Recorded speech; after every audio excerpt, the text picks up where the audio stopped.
اللہ کے سامنے جواب دہ ہونے کا تصور رکھنے والے، جنت اور دوزخ کا عقیدہ رکھنے والے،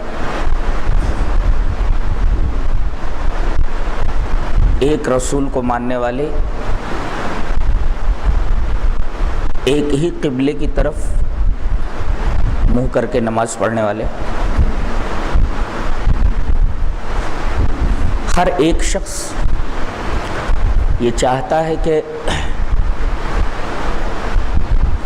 دنیاوی زندگی بھی اس کی کامیاب گزرے،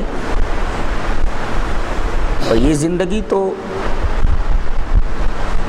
جیسے تیسے گزر ہی جاتی ہے، مرنے کے بعد جو حقیقی زندگی آنے والی ہے اس میں آدمی کو کامیابی مل جائے۔ تمام عبادتوں اور تمام نیکیوں کا مقصد یہی ہے، اور ہر آدمی یہی چاہتا ہے۔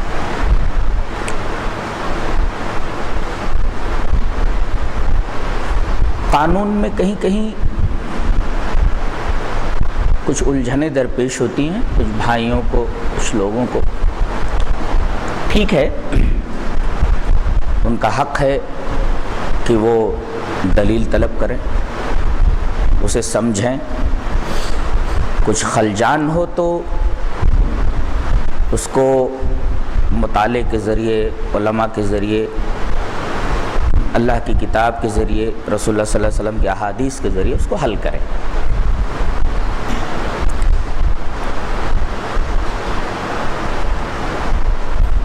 سب سے پہلے میں ایک بنیادی بات آپ کے سامنے رکھنا چاہتا ہوں، اس کے بعد اگر کچھ سوالات اس سے ہو سکتے ہیں تو بعد میں کر لیے جائیں گے۔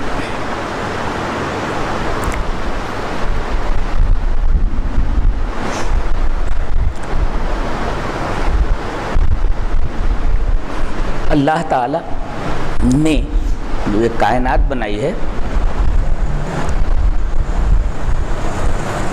یہاں ہر مسبب اپنے سبب کے ساتھ لگا ہوا ہے۔ بغیر بادل کے برسات نہیں ہوتی، بدلی ہوتی ہے اور بارش ہوتی ہے۔ سورج نکلتا ہے تو روشنی ہوتی ہے، سورج غروب ہوتا ہے تو تاریکی چھا جاتی ہے۔ کائنات کے ہر مسبب کو اللہ نے کسی نہ کسی سبب کے ساتھ جوڑ رکھا ہے۔ ایسے ہی قرآن حکیم کہتا ہے کہ اللہ عرش پر مستوی ہے۔ ظاہر ہے کہ وہ محیط ہے پوری کائنات کو، وہ محاط میں نہیں آ سکتا۔ محیط جو ہوتا ہے محاط میں نہیں آ سکتا، ممکن ہی نہیں، آ ہی نہیں سکتا۔ لہذا جو لوگ یہ عقیدہ رکھتے ہیں کہ بیل میں، گائے میں، کائنات کے ذرے ذرے میں، کڑ کڑ میں بھگوان ہے، ان کا یہ عقیدہ انتہائی غلط اور انتہائی غلیظ عقیدہ ہے۔ قرآن حکیم جو عقیدہ پیش کرتا ہے اللہ تبارک و تعالی کے بارے میں، اس کی ذات کے بارے میں، الرحمن علی العرش استویٰ، رحمان عرش پر مستوی ہے۔ اب ظاہر ہے کہ اس کی کرسی کائنات کو گھیرے ہوئے ہے، وہ محیط ہے، اس کی ایک صفت بھی ہے، جگہ جگہ اللہ بیان کرتا ہے اپنی اس صفت کو، اور جو چیز محیط ہو وہ محاط میں نہیں آ سکتا۔ مثلا میرا یہ ہینڈ کرچف ہے، اب یہ میرا ہاتھ ہے اندر، تو میرا ہینڈ کرچف محیط ہے، اور یہ ہاتھ جو ہے محاط ہے، گھرا ہوا ہے۔ یہ محیط اس محاط میں نہیں آ سکتا، تو اللہ محیط ہے، وہ اس کائنات پہ اپنی ذات کے اعتبار سے ہر بندے کے پیچھے گھومے گا نہیں۔ جنت میں جانے کے لیے مان لو، جنت میں جانے کے لیے وہ مان لو، جنت میں جانے کے لیے تمہیں یہ کرنا ہے، جنت میں جانے کے لیے تمہیں وہ کرنا ہے۔ اللہ وہاں سے آ کر کے ہر بندے کے پیچھے گھومے گا نہیں۔ تو اب بندوں کو تو جنت یا جہنم میں جانا ہی ہے۔ اب خیر و شر کے راستے کو واضح کرنے کے لیے وہ کسی کو منتخب کرتا ہے، خود نہیں آتا، وہ منتخب کرتا ہے۔ اسی وجہ سے آپ دیکھیں گے جہاں رسولوں کا تذکرہ ہے وہاں استفا کا لفظ ہوتا ہے۔ استفا معنی سمجھتے کیا ہوتا ہے؟ صاد فعل۔ اب ہم لوگوں نے تو پوری زندگی عربی زبان میں گزار ڈالی ہے، اس کے مشتقات سے، اس کے مشتقات منہا سے، کون سا لفظ کدھر سے آیا ہے، پوری لائف پوری زندگی اسی میں گزر گئی ہے۔ اصطفیٰ کا لفظ صاد سے واو سے بنا ہے۔ اگر اصطفیٰ آپ دیکھنے جائیں گے یا مصطفیٰ تو آپ کو میم میں نہیں ملے گا عربی میں، جی صاد سے واو میں ملے گا، آپ کو صاد سے یہ میں ملے گا، آپ کو مصطفیٰ اگر دیکھنا ہو تو میم میں نہیں ملے گا وہ، اس لیے کہ مادہ اس کا صاد سے یہ ہے۔ تو اب وہاں دیکھیں گے مصطفیٰ کا مطلب، تو جیسے دودھ ہے، دودھ کے اندر اگر بال گر جائے تو بال کو اگر آپ نکال لیں تو وہ چیز صاف ہو گئی، تو اسی کو کہتے ہیں مصطفیٰ، خالص کیا ہوا، صاف کیا ہوا۔ اب اس کے اندر کوئی گڑبڑی نہیں ہے۔ تو نبی کریم صلی اللہ علیہ وسلم کی ایک صفت اور ہر رسول کی ایک صفت مصطفیٰ ہوتی ہے، اور ایک صفت اور آتی ہے اس کے مجتبی، دونوں کا مطلب تقریباً ایک ہوتا ہے۔ اس کو انگریزی میں آپ کہتے تھے سلیکٹڈ، تو اسی طریقے سے آپ کہتے ہیں چوائسڈ، بالکل۔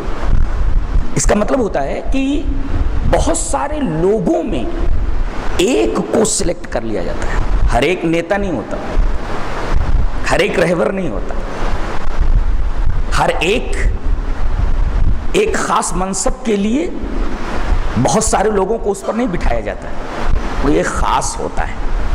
تو اسی خاص کو، سلیکٹڈ کو اس منصب کے اوپر بٹھایا جاتا ہے، اور پھر مامور کیا جاتا ہے لوگوں کو کہ چونکہ یہ ہماری طرف سے سلیکٹڈ ہے، لہذا اب تم کو جنت میں جانا ہے تو پھر اس کی بات مانو، اس کی بات مانو، اس کی بات ماننا بعین ہی میری بات ماننا ہوگا، یہی مطلب ہے من یطع الرسول فقد اطاع اللہ۔ اس لیے کہ منصب کس کا دیا ہوا ہے، اس پوسٹ پر بٹھایا اس نے کس کو ہے، کس نے بٹھایا، اللہ نے بٹھایا۔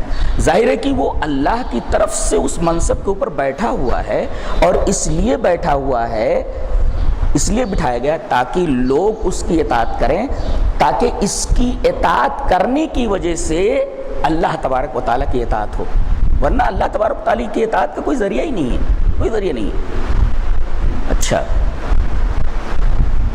اب اس سلیکٹڈ کو، اس مصطفیٰ کو ایک پیغام دیا جاتا ہے۔ جیسے ایک بادشاہ ہوتا ہے، وہ اپنے درباریوں کو ایک پیغام سنوانا چاہتا ہے کہ میرے درباریوں کو یہ پیغام سنا دو، تو اس کے لیے اپنے ایک مصاحب خاص کو بلاتا ہے، اس کا ایک خاص مصاحب ہوتا ہے کہ یہ فرمان یہ لو تم، اور اس فرمان کو درباریوں کو سنا دو۔ فرمان کس کا ہے؟ بادشاہ کا ہے۔ ہاتھ میں کس کے گیا ہے؟ مصاحب خاص کے۔ یہ اس کا فرمان نہیں ہے، فرمان اس کا ہے، ہاتھ میں آیا ہے اس کے، مصاحب خاص۔ اس کا کام کیا ہے؟ یہ اس فرمان خاص کو سنائے۔ اچھا، فرمان خاص کی کچھ ٹرمینالوجیز ہوتی ہیں جو سارے لوگ نہیں سمجھ پاتے۔ یہ خاص ہونے کی وجہ سے اس بادشاہ کے ان ٹرمینالوجیز سے واقف ہوتا ہے، یا بادشاہ اس مصاحب خاص کو ان ٹرمینالوجیز کو بتائے ہوئے ہوتا ہے۔ جی، اب یہ پڑھ کر فرمان کو سناتا ہے۔ ایک آدمی کھڑا ہوتا ہے، وہ کیا پڑھا آپ نے؟ ہاں یہ ہے، نہیں مطلب نہیں سمجھے ہم اس کا، تو اپنی طرف سے وہ مطلب بتاتا ہے۔ وہ در حقیقت وہ اس کی طرف سے نہیں ہوتا، بلکہ اس ٹرمینالوجی کو بادشاہ کی طرف سے وہ حاصل کیے ہوئے ہوتا ہے۔ زبان اس کی ہوتی ہے، بات اس کی ہوتی ہے، اس ٹرمینالوجی کو وہ لوگوں کے سامنے پیش کرتا ہے کہ اس کا یہ مطلب ہے۔ ایک آدمی کھڑا ہوتا ہے، تو وہ جو آپ نے آگے پڑھا اس کا کیا مطلب ہے؟ نہیں سمجھ میں آیا۔ اب اس ٹرمینالوجی کو بھی وہ سمجھاتا ہے، جیسا کہ بادشاہ نے اس کو بتایا ہوا ہوتا ہے۔ اتنی بات سمجھ میں آ گئی؟ اب دیکھیے، ہر آدمی ان ٹرمینالوجی سے واقف نہیں ہوتا، بلکہ مصاحب خاص کو اس کی وضاحت کرنی پڑتی ہے اس کے بتانے کی وجہ سے، بادشاہ کے بتانے کی وجہ سے۔ یہ بہت ہی دقیق نکتہ ہے۔ اب بتائیے کیا اس فرمان میں اور اس وضاحت میں کیا یہ بادشاہ کا شریک ہے؟ صرف اور صرف تبیین ہے، صرف اور صرف وضاحت ہے۔ اب کبھی کبھی ایسا ہوتا ہے کہ وہ آدمی اورلی نہیں سمجھ پاتا اس بات کو، بھائی نہیں سمجھ میں آ رہا ہے، اس لیے کہ مخاطبین کے جو ذہن ہوتے ہیں ان کی مختلف سطحیں ہوتی ہیں۔ کوئی راسخ فی العلم ہوتا ہے، والراسخون فی العلم یقولون آمنا بھی، راسخ فی العلم ہوتا ہے، بہت انٹیلیجنٹ ہوتے وہ فوراً سمجھ جاتے ہیں کیا مطلب ہے اس کا۔ بعض کم ذہن کے ہوتے ہیں، وہ کہتے ہیں بھائی ہماری سمجھ میں نہیں آیا۔ تو اب نبی کا کام کیا ہوتا ہے؟ اب میں تم کو بورڈ پہ سمجھاتا ہوں کہ کیسے ہوتا ہے، بورڈ پہ سمجھاتا ہوں، لکھ کر کے بتاتا ہے۔ اب بتائیے یہ جو لکھ کر کے بتا رہا ہے یہ اسی کی تو وضاحت ہے، اپنی طرف سے کچھ نہیں کہہ رہا ہے، اپنی طرف سے کچھ نہیں ملا رہا ہے، بلکہ اسی کی عملی تشریح کر رہا ہے وہ بورڈ کے اوپر۔ نبی نے یہ کہا کہ اس خط میں لکھا ہوا ہے نماز پڑھو، اقیم الصلاۃ، نماز پڑھو، نماز قائم کرو، برابر۔ اب نماز کیسے قائم کیا جائے؟ کھڑا ہو کر کے کوئی بول سکتا ہے۔ اب نبی کیا کرتا ہے؟ آؤ میں پڑھ کر کے بتا دیتا ہوں نا، اس لیے کہ جس طریقے سے وہ نماز پڑھ کر کے اب بتا رہا ہے اپنی طرف سے نہیں بتا رہا ہے، بلکہ وہ اللہ تبارک و تعالیٰ کے بتائے جانے کے مطابق پڑھ کر کے بتاتا ہے۔ تبھی تو بولتا ہے صلو کما رأیتمونی اصلی، تم لوگ اسی طرح نماز پڑھو جس طرح تم مجھے پڑھتے ہوئے دیکھتے ہو۔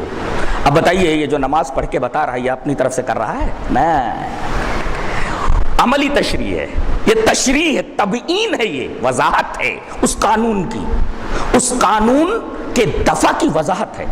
اب میں چند مثالیں دوں گا۔ اللہ تبارک تعالیٰ نے شاید فرمایا وَلَا يَحْسَبَنَّ الَّذِينَ،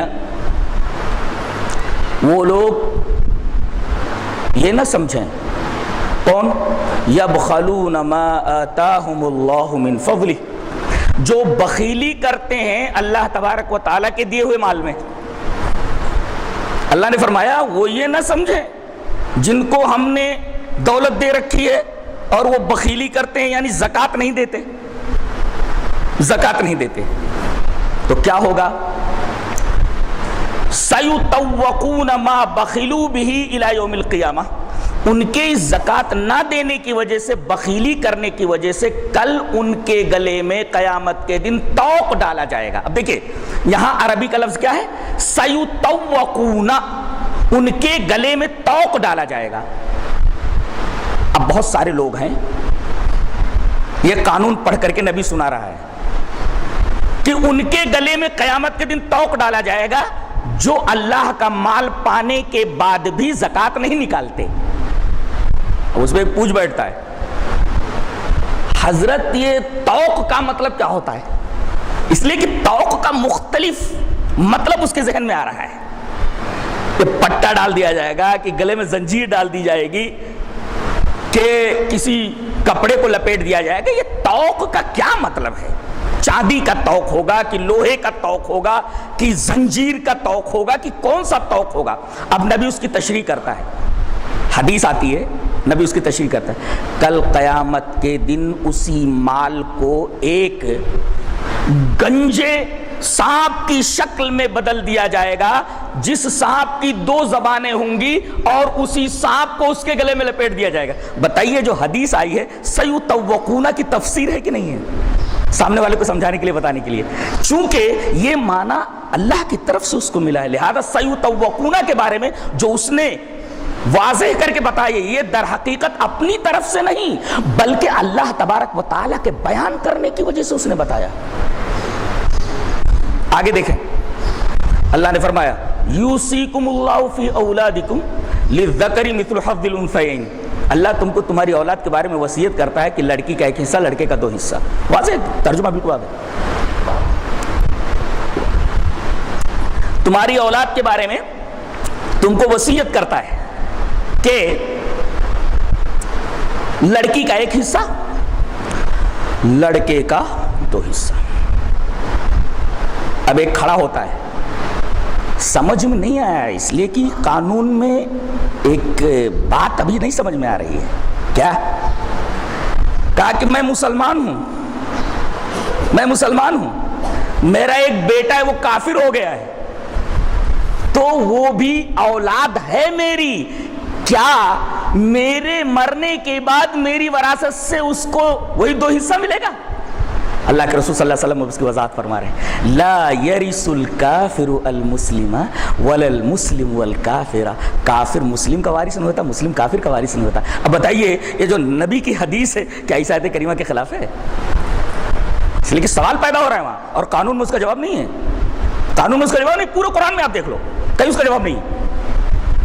تو نبی نے اس کی جو وضاحت فرمائی ہے در حقیقت اللہ تبارک و تعالیٰ کے بتانے کی وجہ سے بتائی۔ اب یہ میں بار بار کیوں کہہ رہا ہوں اللہ کے بتانے کی وجہ سے؟ اس کی بھی ایک دلیل ہے، اللہ نے فرمایا اللہ سے 3 ہی طریقے سے بات ہو سکتی ہے، 3 طریقے سے بات ہوتی ہے۔ ما کان لبشر ان یکلمہ اللہ الا وحیا او من وراء حجاب او یرسل رسولا فیوحی باذنہ ما یشاء۔ اللہ سے کوئی انسان بات نہیں کر سکتا مگر 3 طریقے سے۔ ایک تو وحی ہے، وحی مانے اشارہ، لوگوں بھی مانا اس کا اشارہ، اچھا یہ تو اشارہ ہو گیا۔ دوسرے پردے کے پیچھے سے، من وراء حجاب، پردے کے پیچھے سے، جیسے اللہ تبارک و تعالیٰ نے حضرت موسیٰ سے گفتگو کی، معراج میں نبی کریم صلی اللہ علیہ وسلم سے گفتگو فرمائی، پردے کے پیچھے سے سامنے نہیں آیا، اس لیے کہ یہ فانی آنکھیں اسے نہیں دیکھ سکتی، لا تدرک الابصار۔ تو پردے کے پیچھے سے گفتگو ہوئی حضرت موسیٰ علیہ السلام سے، پردے کے پیچھے سے اللہ کے رسول صلی اللہ علیہ وسلم سے گفتگو ہوئی۔ تو ایک ذریعہ ہے بات کا پہنچانے کا، وحی ہے، دل میں بات ڈال دینا، اشارہ کر دینا، اچھا۔ دوسرے پردے کے پیچھے۔ تیسرے او یرسل رسولا، یا کوئی سلیکٹڈ شخص ہو اس کو بھیجا جائے اور اللہ کسی فرشتے کے ذریعے اس کے اوپر وحی کرے اور اس وحی کو لوگوں کے سامنے بیان کرے۔ اب بتائیے آپ، یہ 3 ہی شکلیں ہیں۔ اب اس وحی کے اندر بہت ساری چیزیں آ گئی، اشارے میں، دل میں بات ڈال دے، خواب میں بات ڈال دے، چونکہ یہ خاص ہوتا ہے، عام آدمی سے بالکل الگ ہوتا ہے۔ اور یہیں یہ نقطہ یاد رکھیں کہ رسول جس طرح ایک سفیر ہوتا ہے، سفیر، یا ابھی مصاحب خاص کی میں نے مثال دی، کوئی سفیر، کوئی ایمبیسڈر ہوتا ہے، کہیں کسی دوسرے ملک کے اندر جاتا ہے، تو ایمبیسڈر اس کا ایک عہدہ ہے، لیکن ایک اور چیز بھی ہے، وہ ایک تو اس حکومت کا شہری ہے۔ ایمبیسڈر، اب ہندوستان کا ایمبیسڈر، اس کی 2 حیثیتیں، ایک تو وہ ہمارے اس ملک کا ایک شہری ہے ایک، اور دوسرے ایک منصب کے اوپر فائز ہے، وہ یہ اس کی 2 حیثیتیں۔ ایسے ہی رسول جو ہوتا ہے مقام عبدیت، مقام بندگی پر فائز ہوتا ہے، وہ معبود نہیں ہوتا، اس کی عبادت ہی جائز نہیں ہے، حرام ہے، وہ معبود ہوتا ہی نہیں، اس کی عبادت کیسے؟ وہ تو کہتا ہے کہ تم اللہ کی عبادت کرو۔ میں بھی مقام بندگی پر فائز ہوں، جس طرح تم بندے ہو، اللہ کے عبد ہو، ایسے ہی میں بھی اللہ تبارک تعالیٰ کا بندہ ہوں۔ تو رسول کی ایک حیثیت یہ ہے کہ وہ مقام بندگی پر فائز ہوتا ہے۔ عام آدمی جس طریقے سے بندہ ہوتا ہے ایسے ہی نبی بھی مقام بندگی پر فائز ہوتا ہے، اس میں کوئی فرق نہیں ہے بندگی میں۔ جس طرح ایک عام آدمی بندہ ہوتا ہے اور مقام بندگی پر فائز ہوتا ہے، بین ہی اسی طریقے سے مقام بندگی پر رسول بھی فائز ہوتا ہے۔ جس طرح ایک عام شہری ہوتا ہے، ایسے ہی ایک ایمبیسڈر بھی ایک شہری ہوتا ہے۔ لیکن اب ایمبیسڈر کا مقام، منصب، وہ بالکل ایک الگ منصب ہے، ایک شہری ہونے کا حال ہے اس کا، اس کی حیثیت ہے، اور ایک ایمبیسڈر ہونے کی حیثیت۔ ایسے ہی رسول کی ایک حیثیت ہے مقام بندگی پر فائز ہونا، اور دوسری حیثیت ہے مقام نمائندگی پر فائز ہونا۔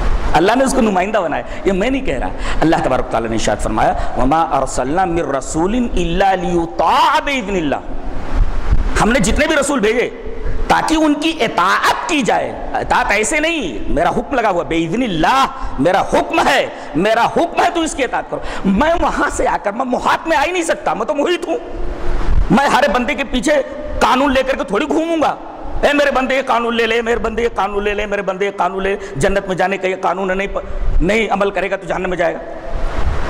تو میں ایک کو سلیکٹ کرتا ہوں اور مقام بندگی پر فائز کرنے کے ساتھ ساتھ مقام نمائندگی پر فائز کرتا ہوں۔ اب وہ جو کچھ بولتا ہے وہ بات میری ہوتی ہے، وضاحت جو کچھ کرتا ہے میری طرف سے کرتا ہے۔ اچھا، ایک اجمال کی اگر تفصیل ہو جائے تو ایکسٹینشن ہے، وہ ایکسٹینشن۔ اب میں بولوں کہ ایک بیج ہے، بیج میں پورا درخت ہے، مانیں گے ہی نہیں مانیں گے؟ آپ کو ماننا ہے، اس لیے کہ بیج اصل ہے اور اس کے اندر سے جو پیڑ نکلا اسی بیج کا ایکسٹینشن ہے، اسی بیج کے اندر ہے۔ تو اگر اب دیکھیں بیج کے اندر تو صرف بیج دکھائی دے رہا ہے، بیج ہی خالی دکھائی دے رہا ہے، لیکن اندر سے جب نکلتا ہے تو تنا نکلے گا، تنا نکلے کے بعد ڈالیاں نکلیں گی، ڈالیوں کے اوپر پتے لگیں گے اور وہاں پر جو ہے پھل آئیں گے۔ تو آپ دیکھیں کہ اس بیج کا ایکسٹینشن ہے یہ پورا درخت۔ ایسے ہی نبی کو جو قانون دیا جاتا ہے، نبی اسی قانون کی وضاحت کرتا ہے، ایکسٹینشن کرتا ہے جو اسی بیج کے اندر موجود رہتا ہے۔ اعتراض کی جائے کیا ہے؟ اعتراض کی گنجائش کیا ہے؟ ہاں، یہ چونکہ عام انسان سے بالکل الگ ہوتا ہے۔ جیسے میں ایک مثال دوں، ایک ٹرک میں گنا جا رہا ہے۔ ہمارے ہاں جب ٹرک میں گنا یا بیل گاڑی پہ گنا جاتا ہے تو کچھ لڑکے ہوتے ہیں شرارتی، تو وہ پیچھے سے گنا کھینچ کر کے وہ بھاگتے ہیں، تو ان کو کوئی نہیں بولتا۔ لیکن اگر کوئی ٹوپی لگا کر کے، کرتا پہن کر کے اور جوتا ووتا پہن کر کے کوئی مولوی صاحب اگر ٹرک سے گنا کھینچنے لگے وہ مولوی ہو کر کے گنا کھینچ رہا ہے۔ اس کا مطلب یہ ہے کہ مولوی کا مقام، ایک عالم کا مقام ایک عام نوجوان سے بالکل الگ ہوتا ہے۔ تو اس کے اسی فعل کے اوپر گرفت نہیں کی جاتی، اسی فعل پر عالم کے اوپر گرفت کی جاتی ہے۔ تو رسول اس کے بارے میں یہ ہوتا ہے، اللہ نے فرمایا میں تجھ کو رسول، اس کے علم میں ہوتا ہے کس کو بنانا ہے۔ تو اب پیدائش سے لے کر کے موت تک اللہ فرماتا فَإِنَّكَ بِأَعْيُنِنَا، آپ کی پوری حیات میری آنکھوں کے سامنے ہے۔ یہ قرآن کی آیت ہے، یہ نبی کی پوری زندگی، اس لیے سیمپل ہوتا ہے، وہ ایک مثالی معیار ہوتا ہے، اور نمونے کے اندر اگر گڑبڑی ہو تو آپ کو مال کوئی نہیں لے گا۔ آپ کو کوئی مال بیچنا ہوتا ہے دکان کا تو آپ پورا مال لے کر کے ادھر ادھر گھومتے ہیں، ایک سیمپل لے لیتے ہیں، اسی سیمپل سے، اسی مثالی نمونے سے پورے کے پورے مال کا اندازہ ہو جاتا ہے، اور اس پورے مال کو آپ خرید لیتے ہیں اسی سیمپل دیکھ کر کے۔ اسی وجہ سے اس کو اسوہ کہا گیا، لقد کان لکم فی رسول اللہ اسوۃ حسنہ، آپ قابل رہنمائی اور ایک آئیڈیل ہے، آپ آئیڈیل بنا دیا گیا ہے۔ اب بشر تو ہے، بشر یہ بھی ہے، بشر وہ بھی ہے۔ اب دیکھو دو حیثیتیں اس کی یہاں بھی، ایک تو بشر ہونے کی اور ایک رسول ہونے کی۔ لیکن جب وہ رسول ہوگا تو اللہ تبارک و تعالیٰ کی چونکہ اس کے اوپر نگرانی رہتی ہے، اس کو سیمپل بنانا ہوتا ہے، اس کو نمونہ بنانا ہوتا ہے، تو داعیے خیر کو داعیے شر کے اوپر غالب کر دیتا ہے۔ گناہ کبیرہ کا مرتکب نہیں ہوتا نبی، کیوں؟ اس لیے کہ وہ اللہ تبارک و تعالیٰ کی نگاہ میں ہوتا ہے، ہوتا تو بشر ہی ہے ایک عام انسان کی طرح، لیکن وہ جو پوسٹ ہوتا ہے اس پوسٹ کے لیے خاص اس کے ساتھ معاملہ کیا جاتا ہے، اس کا دل اس طرح مزکہ اور مصفہ کر دیا جاتا ہے کہ اس کا جو داعیے شر ہے وہ مغلوب کر دیا جاتا ہے اور داعیے خیر کو غالب کر دیا جاتا ہے۔ یہی وجہ ہے کہ نبی گناہ کبیرہ کا ارتکاب نہیں کرتا، بڑے بڑے گناہ کا ارتکاب نہیں کرتا، وہ تو گناہ کرتا ہی نہیں ہے۔ ہاں کبھی کبھی ایسا ہوتا ہے کہ کوئی چیز ایسی سرزد ہو جائے، کوئی چیز ایسی، غور سے سنیے اس کو، کوئی چیز ایسی سرزد ہو جائے جو معصیت دکھ رہی ہے، معصیت، یہ گناہ ہے۔ بہت پیاری بات کہنے جا رہا ہوں میں، بہت گہرائی کے ساتھ، سینکڑوں کتاب پڑھ جائیں گے آپ کو نہیں ملے گی وہ چیز، کہ ایک کام نبی کر رہا ہے، بظاہر وہ گناہ ہے، معصیت ہے، معصیت ہے وہ، لیکن چونکہ نبی وہ کام فساد نیت کی وجہ سے نہیں کرتا ہے، اخلاص نیت کے ساتھ کرتا ہے، لہذا بظاہر معصیت تو ہے لیکن اللہ تبارک و تعالیٰ کی نگاہ میں مقبول نہ ہونے کی وجہ سے اب کیا کہا جاتا ہے، تم نے یہ کام کیا ہے لیکن ہمیں اچھا نہیں لگا، یہ ہماری بارگاہ میں مقبول نہیں ہوا، تو اب ارادہ کر کے اگر کرنا چاہ رہا ہے تو روک دیا جاتا ہے اس کو، اور اگر صدور ہو گیا تو گرفت کر کے اس کی اصلاح کر دی جاتی، کریکشن کر دیا جاتا ہے۔ مثلا نبی کریم صلی اللہ علیہ وسلم چند بڑے لوگوں کو لے کر بیٹھے ہوئے ہیں، کن کو؟ ابو جہل کو، ابو لہب کو، کچھ لوگ ہیں وہاں بیٹھے ہوئے، بڑے بڑے لوگ ہیں، مشرک ہیں کٹر، سمجھا رہے ہیں اللہ کا دین ہے، جنت ہے، جہنم ہے، میں جو دین لایا ہوں میں اللہ کا رسول ہوں، دین لایا ہوں قبول کر لو، بھلائی میں رہو گے، خیر میں رہو گے۔ اب آپ سمجھا رہے ہیں بڑے بڑے لوگوں کو۔ اتنے میں ایک نابینا صحابی آ جا رہے، حضرت عبداللہ ابن ام مکتوم، اب ایک سوال کرنے آ رہے ہیں۔ اب نبی کریم صلی اللہ علیہ وسلم کی نیت کیا ہے؟ بالکل خالص ہے کہ یہ بڑے لوگ اگر ایمان لے آتے تو اسلام کا بڑا فائدہ ہوتا۔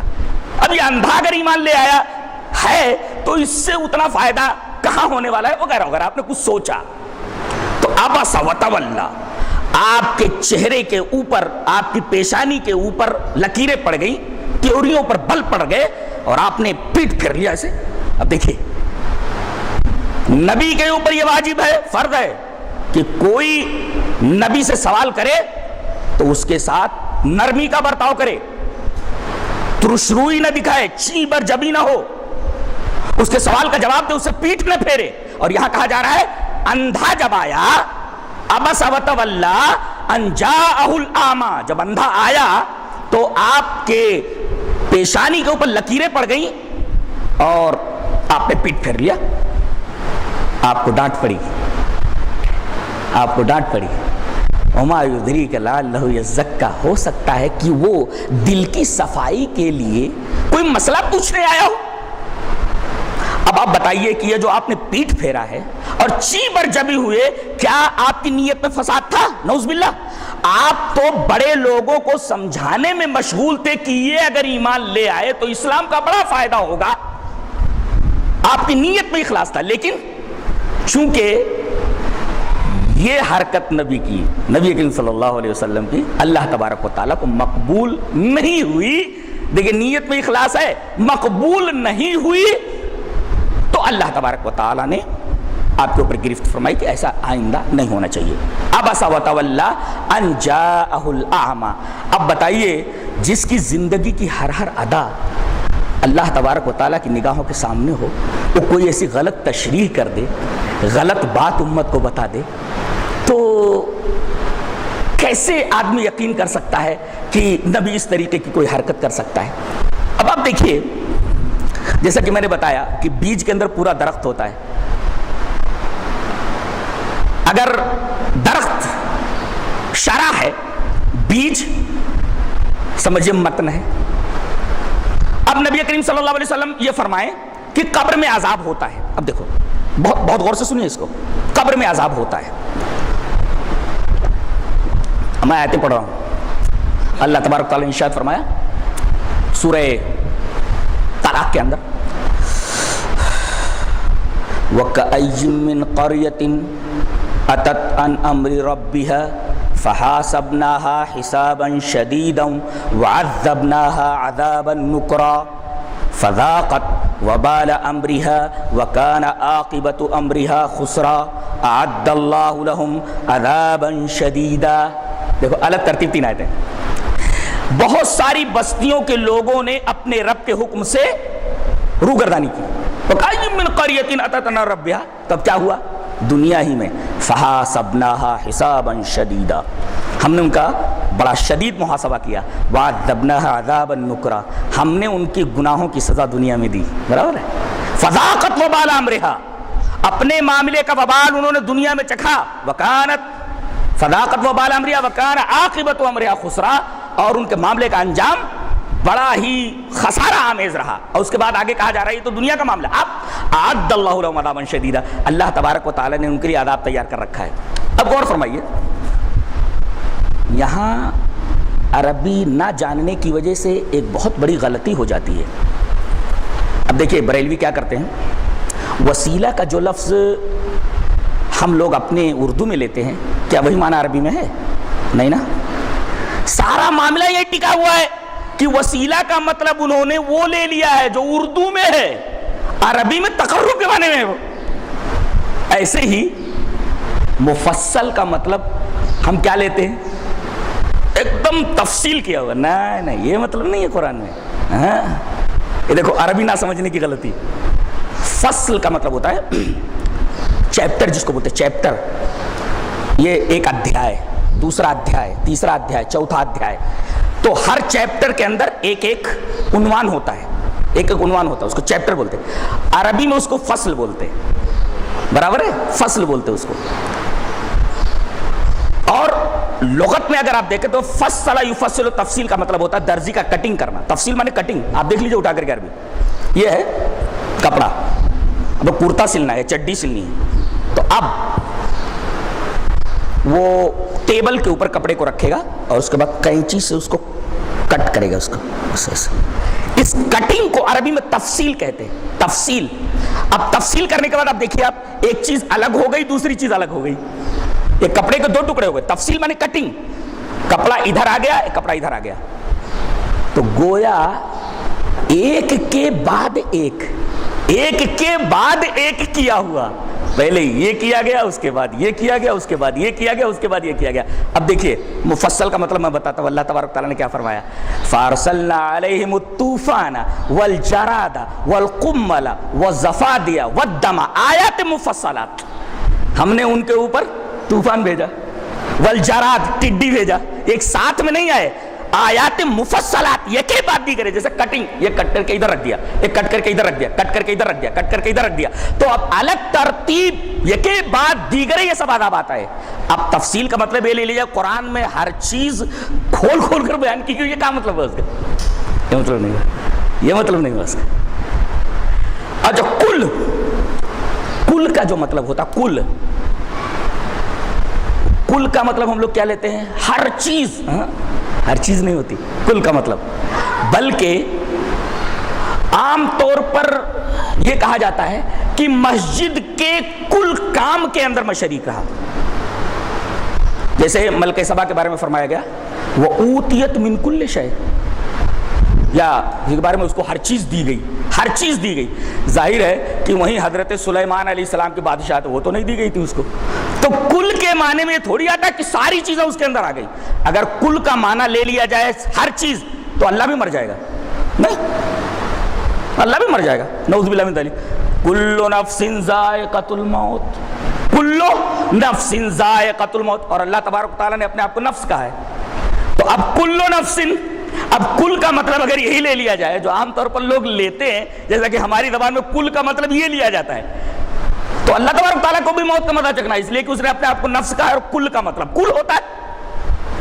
اس کا مطلب یہ ہوا کہ ہم لوگوں نے دوسری زبان کے لفظ کو اپنے مفہوم میں ڈال کر کے اس کو اپنی زبان کا مفہوم اور تصور دے دیا ہے.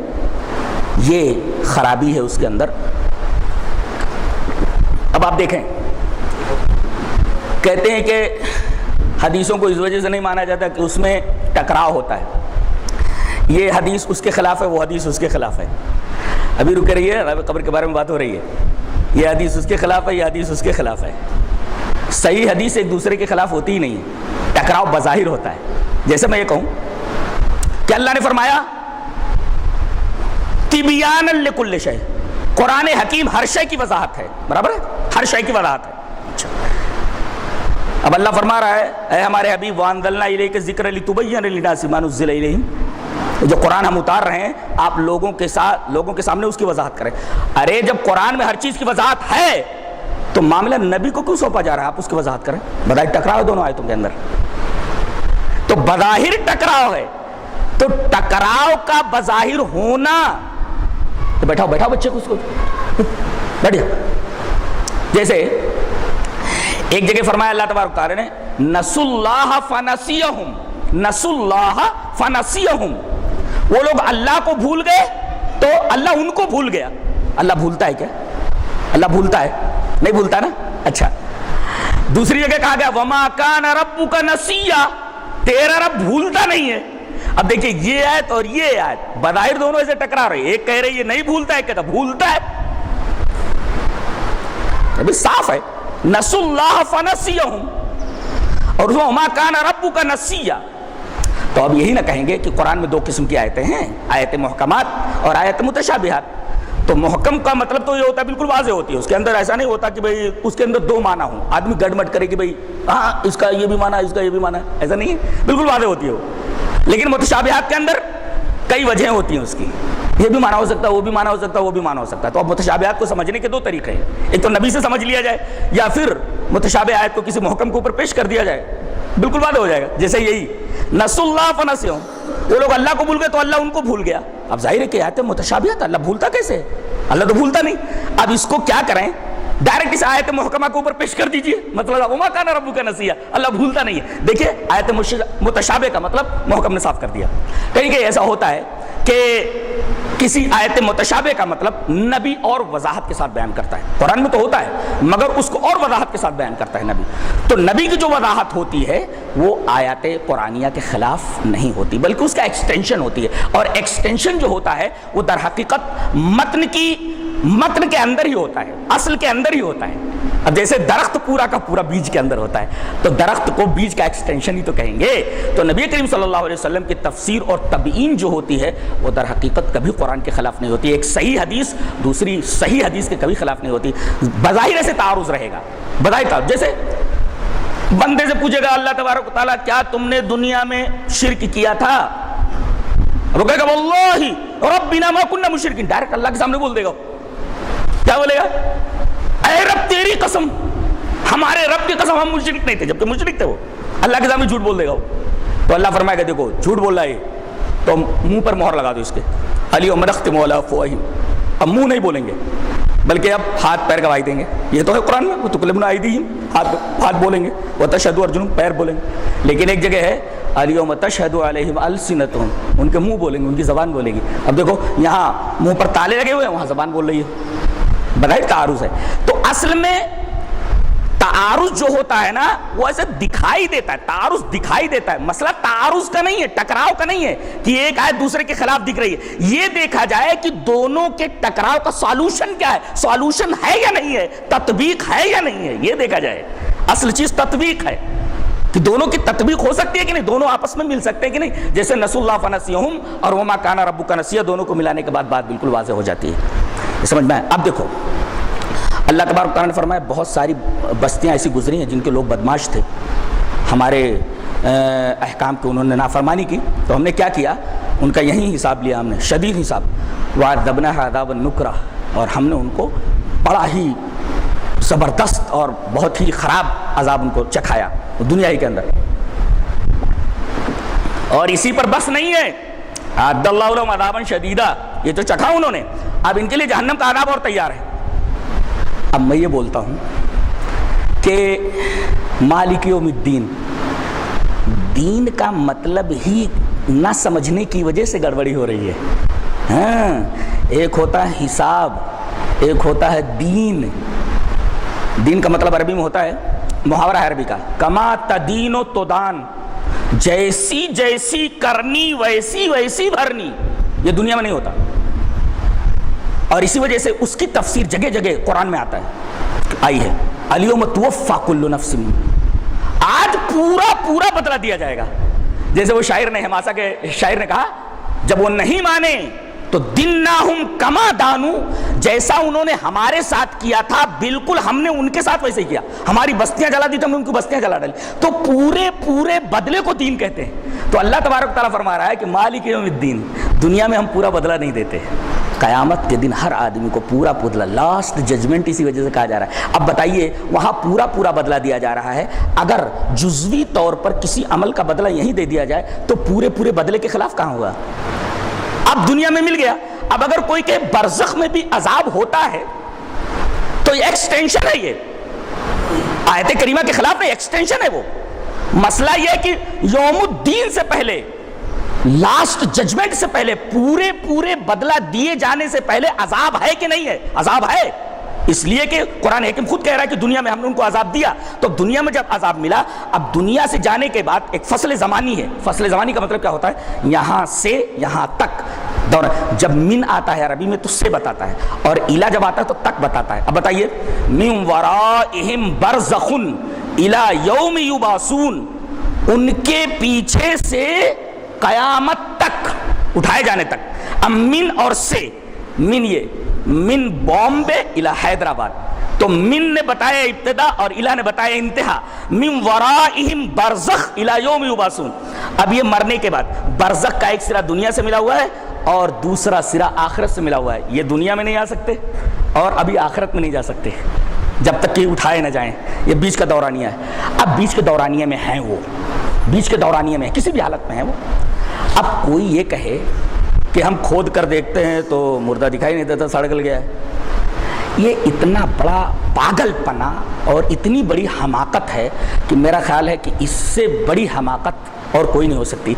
دنیا میں ہم ایک خاص فاصلے سے ایک چیز نہیں دیکھ سکتے، ایک خاص فاصلے سے ہم آواز نہیں سن سکتے.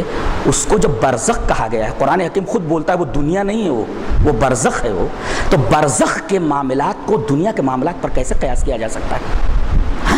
بتائیے، دو آدمی سوئے رہتے ہیں، ایک خواب دیکھ رہا ہے کہ اس کو ہاتھی دوڑا رہا ہے، ایک آدمی ہے کہ میں کھانا کھا رہا ہوں، ایک خوش ہو رہا ہے اور ایک سوتے سوتے جو ہے ڈر رہا ہے، خوف زدہ ہو رہا ہے. نہ اس کو معلوم ہو رہا ہے نہ اس کو معلوم ہو رہا ہے.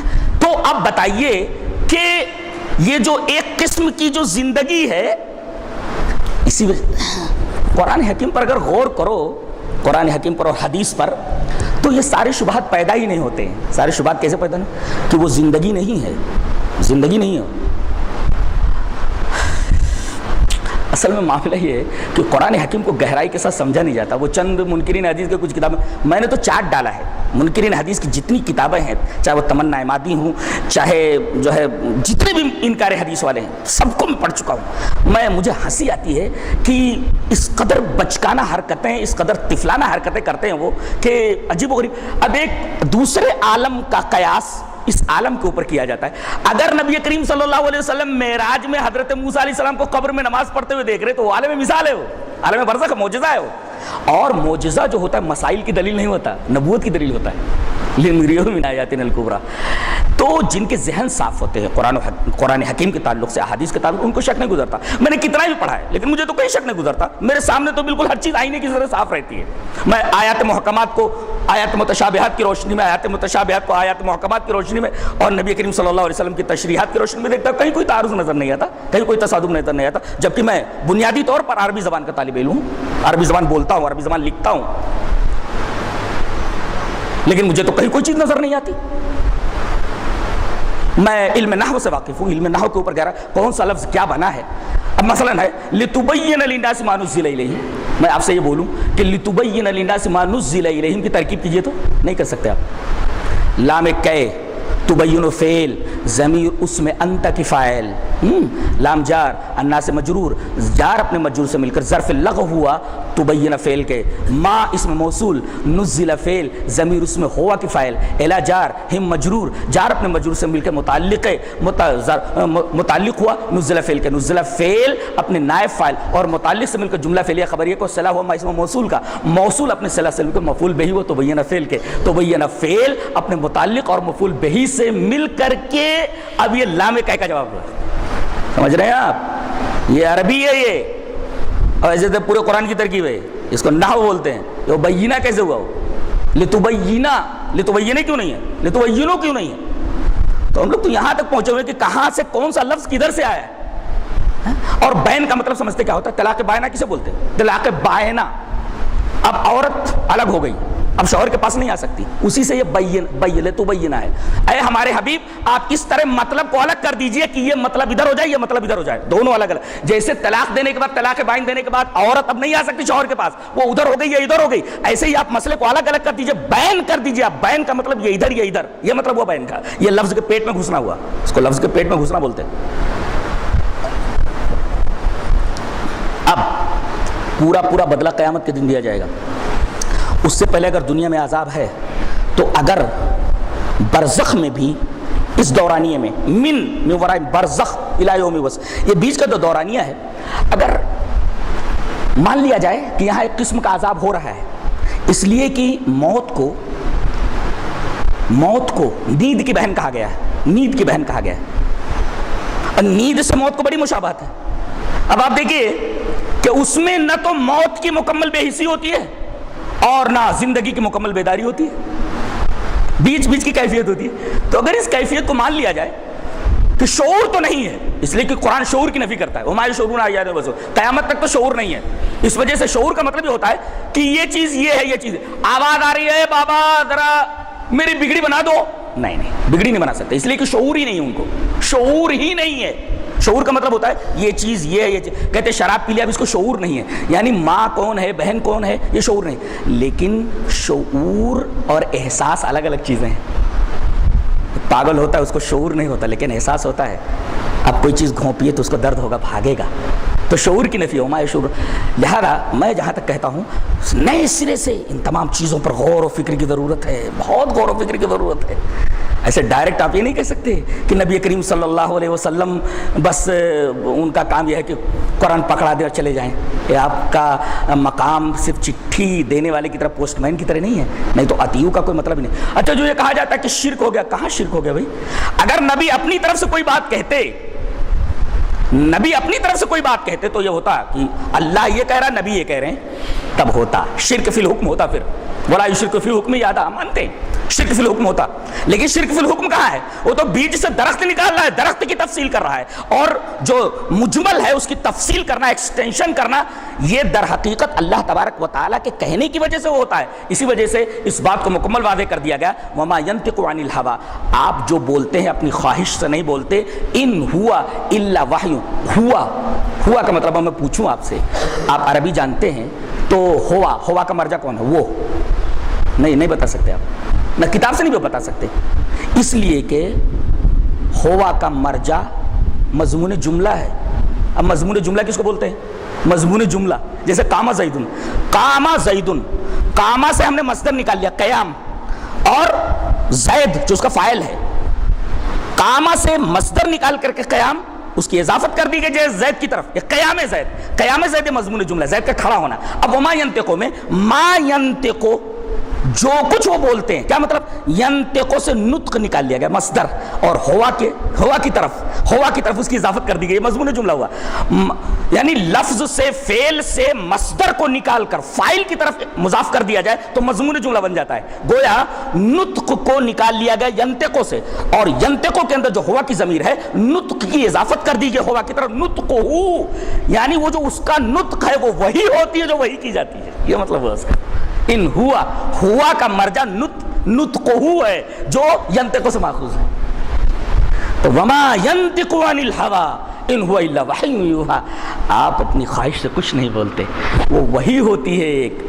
ایک وہی ہوتی ہے. ایسا نہیں وہی ہوتی ہے، وہ ایک وہی ہی ہوتی ہے. وہ ایسا ایک وحی نکرہ ہے، ایک وہی ہوتی ہے جو آپ کی طرف کی جاتی ہے. ان هو الا وحی یوحیٰ. تو بات یہ سمجھ میں آئی کہ اگر رسول کی اطاعت فرض مان لی جائے تو اس سے شرک فی الحکم لازم نہیں آتا. کہیں ہمیں تو شرک دکھائی نہیں دے رہا، اس لیے کہ آپ کا کام صرف ایکسٹینشن ہے، وہ بھی اللہ تبارک و تعالیٰ کے کہنے کے مطابق. ایک دو مثالیں اور دے دوں، بس بات ختم کرتا ہوں. آیت کریمہ نازل ہوئی لمسجد اسس علی التقوی من اول یوم. یہ مسجد تقوی کی بنیاد پر بنائی گئی ہے. اختلاف ہو گیا صحابہ کرام میں، جیسے ہم نے بتایا نہیں کہ اب وہ مصاحب خاص جو ہے وہ پڑھ کر کے سنا رہا ہے بادشاہ کے فرمان کو، تو بادشاہ کے فرمان کو سن کر کے لوگ اعتراض کر رہے ہیں، ارے وہ کیا ہے جی، وہ کیا پڑھے تم، وہ نہیں سمجھ میں آیا، سمجھاؤ. تو اب آیت کریمہ 11ویں پارے کی ہے لمسجد اسس علی التقوی من اول یوم. پہلے ہی دن سے جس مسجد کی بنیاد تقوی کے اوپر رکھی گئی. بنو خدرہ کے ایک آدمی اور عمر ابن اوف قبیلے کے، بنو خدرہ قبیلے کے ایک آدمی اور عمر ابن اوف قبیلے کا آدمی، یہ دو آدمی آتے، دونوں اختلاف کرتے ہیں. وہ بولتا ہے بنو خدرہ کا، کہتا ہے اس سے مسجد نبوی مراد ہے، اور عمر ابن اوف کا آدمی بولتا ہے نہیں مسجد قباء مراد ہے. اب دونوں جھگڑ رہے ہیں. دیکھو اہل زبان ہیں، عربی زبان کے ماہر ہیں، وہ صحابہ کرام ہیں، رسول اللہ صلی اللہ علیہ وسلم کی صحبت سے فائدہ ہے، لیکن مطلب نہیں سمجھ پا رہے کہ اس مسجد سے مراد کون سی مسجد ہے. اب نبی کریم صلی اللہ علیہ وسلم کے پاس یہ جھگڑا آتا ہے. آپ دیکھو یا ایھا الذین آمنوا اطیعوا اللہ واطیعوا الرسول واولی الامر منکم فإن تنازعتم فی شیء فردوہ الی اللہ والرسول. اللہ اور اس کے رسول کی طرف لوٹاؤ. اب اللہ ہی کے معاملے میں اختلاف ہو گیا، اللہ ہی کے کلام میں، تو اب اللہ کے کلام میں اختلاف ہو گیا تو اب اس کو سمجھنے کے لیے کہا جائے تو رسول کی طرف جاؤ نا. رسول نے کہا ھذا ھو المسجد، یعنی مسجد رسول اللہ، اس سے مراد مسجد نبوی ہے۔ حدیث نے آ کر کے جھگڑے کو ختم کیا، دیکھ رہے ہیں، حدیث نے آ کر کے جھگڑے کو ختم کیا، ورنہ قرآن ہے، اللہ کے کلام ہی میں اختلاف کر لیا دو آدمیوں نے، بھی دو صحابہ ہیں، دو عربی زبان کے ماہر ہیں، اور حدیث صحیح ہے، حدیث صحیح ہے۔ تو اب نبی کریم صلی اللہ علیہ وسلم نے قرآن حکیم کی اس آیت کے اندر اختلاف کرنے والے ان دو آدمیوں کے اختلاف کو اس طرح دور کیا، ارے بھائی اس سے مراد میری یہ مسجد ہے، کون سی؟ مسجد نبوی، یعنی مسجد قباء اس سے مراد نہیں ہے۔ دیکھیے اختلاف کا حل کہاں نکلا، فَإِن تَنَازَعْتُمْ فِي شَيْءٍ فَرُدُّوهُ إِلَى اللَّهِ وَالرَّسُولِ، معاملہ قرآن کے بارے میں ہوا، اختلاف قرآن کے بارے میں ہوا، لَمَسْجِدٌ أُسِّسَ عَلَى التَّقْوَىٰ مِنْ أَوَّلِ يَوْمٍ، اور نبی کریم صلی اللہ علیہ وسلم کی طرف لوٹ آیا گیا تو اللہ کے رسول نے فرمایا اس سے میری مسجد مراد ہے، لہذا جھگڑا مت کرو، متعین ہو گئے۔ اس کے بعد جب آیت اِنَّا أَعْطَيْنَاكَ الْكَوْثَرَ اتری، یہ بھی حدیث موجود ہے، تو آپ نے فرمایا جانتے ہو یہاں کوثر سے کیا مراد ہے؟ اب بتائیے، ایک لفظ ہے کوثر، ایک ٹرمینالوجی ہے کوثر، لغت میں حل کر پائیں گے آپ؟ مجھے ایک واقعہ ہے، تو بہت پیارا واقعہ ہے، دیوبند میں دیوبند کا فاضل ہوں، اور عربی جو ہے نا، جی دیوبند کا فاضل ہوں میں، اور عربی میری اسپیشلٹی ہے، عربی زبان، اور اب سنسکرت بھی الحمدللہ، سنسکرت اسپیشلٹی ہے، گرامر میرا۔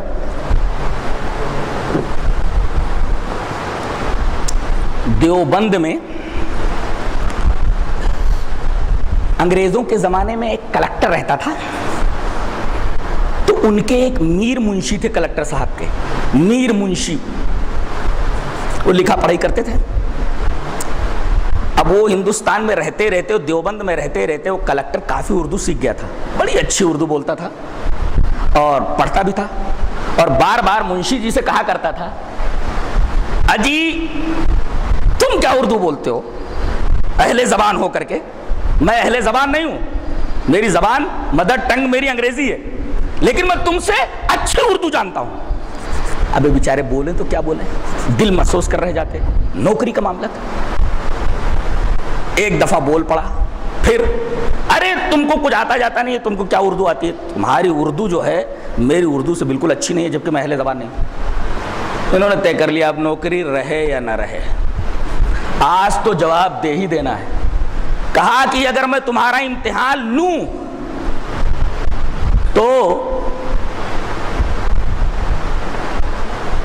بغلیں جھانکنے لگو گے،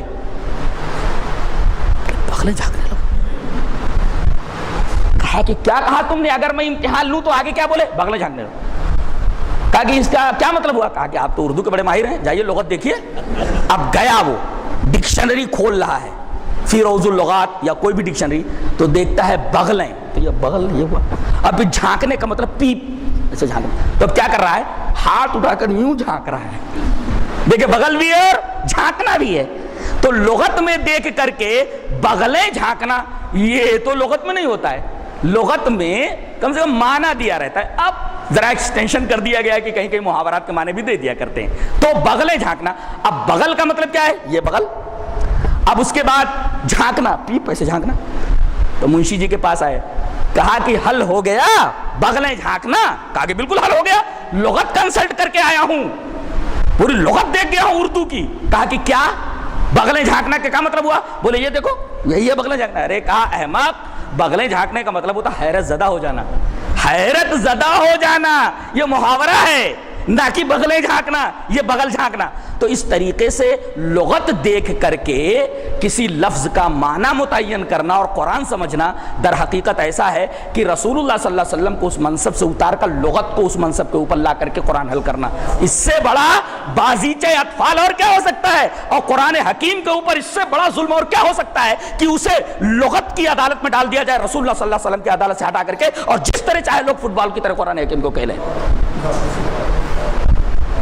لہذا میں جب دیکھتا ہوں یہ ساری چیزیں تو مجھے کہیں بھی اس طریقے کا تعارض نظر نہیں آتا۔ بس رات میں مکہ گفتگو ہو جائے گی انشاءاللہ، ہے نا، جو کچھ بچا ہے جی۔ ہاں کوثر کا معنی چھوٹ گیا۔ تو نبی کریم صلی اللہ علیہ وسلم کے اوپر جب انا اعطیناک الکوثر نازل ہوئی تو آپ نے فرمایا جانتے ہو کوثر کیا ہے؟ کہا کہ اللہ کے رسول کوثر کا مطلب تو ہم یہ سمجھتے ہیں کہ کثیر چیز، کثیر انعام آپ کو دے دیا گیا. کہا کہ یہ تو یہ ہے، ایک اور معنی بتاتا ہوں کہ اللہ تبارک و تعالی قیامت کے دن مجھے حوض کوثر عطا کرے گا اور میرے جو متبعین ہوں گے ان کو میں اپنے ہاتھ سے حوض کوثر سے جام پلاؤں گا. یہ آپ نے اس کی تشریح فرمائی. دیکھیے آپ نے ایکسٹینشن کیا، کوئی نئی چیز آپ نہیں لائے بلکہ اللہ تبارک تعالیٰ کے بتائے، وہ تو آپ کو ملنے ہی والا ہے. لہذا اللہ تبارک تعالیٰ کے بتانے کی وجہ سے آپ نے وہ مطلب جو خیر کثیر تو ہے، آپ کو خیر کثیر دیا گیا. اور اس سے بڑا خیر کیا ہو سکتا ہے کہ اللہ تبارک و تعالیٰ کے دربار میں جب بلانا ہوتا ہے تو اشہدو ان لا الہ الا اللہ کے ساتھ شاہی دربار کا مؤذن آپ کا نام جوڑ دیتا ہے، اشہدو ان محمد رسول اللہ. یہ خیر کثیر ہے. ہر نماز میں درود شریف پڑھا جاتا ہے، اللہم صلی علی محمد وعلی آل محمد وغیرہ. تو یہ ساری چیزیں یہ خیر کثیر ہے، خیر کثیر ہے. اب اس کے ساتھ اگر آپ ایک اور معنی بتا دیں کہ اس کوثر کے دائرے میں ایک اور چیز بھی ہے تو آپ کہیں گے یہ اس کے خلاف ہے. نہیں، وہ اسی معنی کا ایکسٹینشن ہے وہ. لہذا تعارض وارض یہ ساری چیزیں نہیں ہیں. اور اللہ تبارک و تعالیٰ سے دعا کرتا ہوں کہ جو ہے ان تمام چیزوں کو ہمارے ذہنوں سے نکالے اور ہم صحیح طریقے سے قرآن حکیم کو سمجھو.